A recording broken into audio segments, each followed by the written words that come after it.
So now this is a problem. Why is this a problem? Because a lot of us like to catch people when their pants are down, if you will.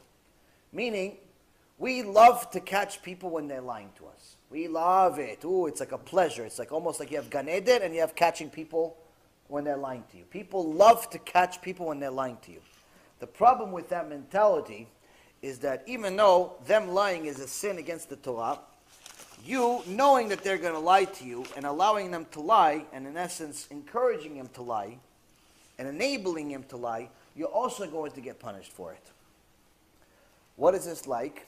The Chofetz Chaim, alav shalom, he used to go from place to place to sell his books.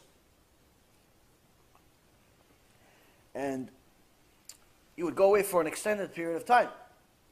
6 months he's on the road, selling his books. From town to town, he gets to a new town, he gets late, he got delayed. It's already late Friday afternoon. He runs into the community, goes to the rabbi. He says, it's Shabbat, it's almost coming in. So he gives him whatever money he has, all the money he has. He goes, please hold it for me. In those days, people were trustworthy. You would give the Baal Habayit your money, and he would give it back to you. He'd put it in a safe, and he would give it back to you when you leave. When you went to a hotel, when you went to stay by someone, and so on. So he gives the rabbi of the Kehillah, he gives him all of his money. Now 6 months worth of money, 6 months parnasah. His family at home is waiting for this parnasah. Letters he sends his wife is, how's the cow doing? Not how's the cow doing? The cow's the parnasah. Why? Because he's selling books. He has to bring the parnasah home.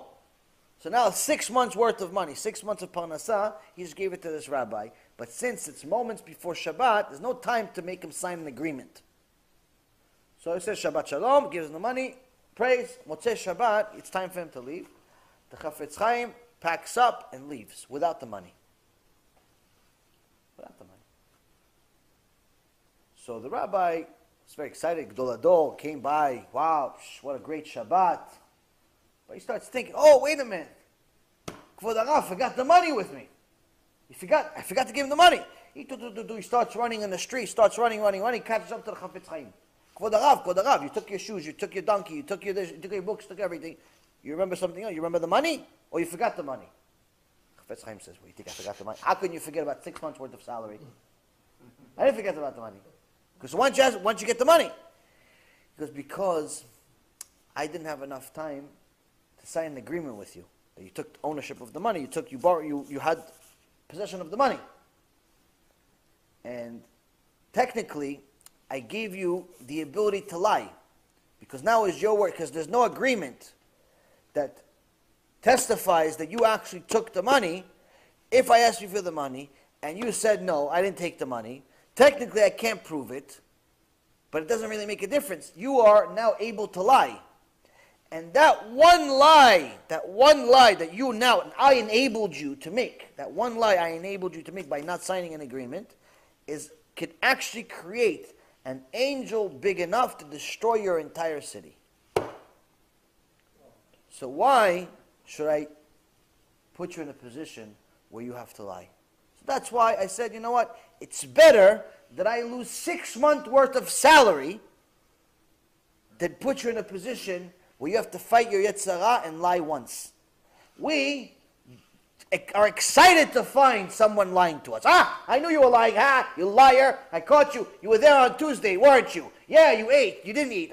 We love to catch people lying. Oh, you said you didn't eat, but you ate. I see the ketchup on your cheek. I see it. You ate. We love to catch people lying. The reality of it is, Satan in Shamayim also loves to catch people lying. He says, oh, you like to catch people lying? Let me show you how I catch people lying. Don't catch people lying. You know they're going to lie to you? Don't say anything.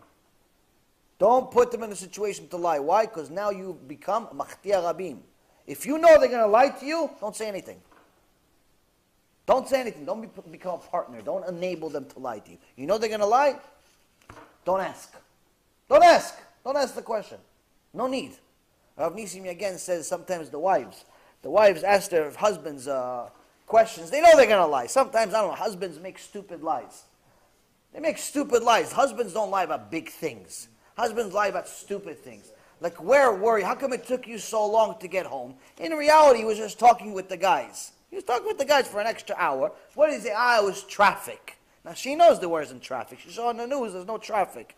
But the husband's not going to say, I hung out with the guys, I had a beer with the guys. He's not going to say, he's going to lie to her. She knows he's a liar. She's still going to ask him. Why? Rabbi Nissim, again, Allah Hashem said, why are you asking him to lie? You know he's going to lie. Why? If you don't ask him, you're going to die? If you're going to die, Chevak Kaddish is going to pick you up anyway. It's not a problem.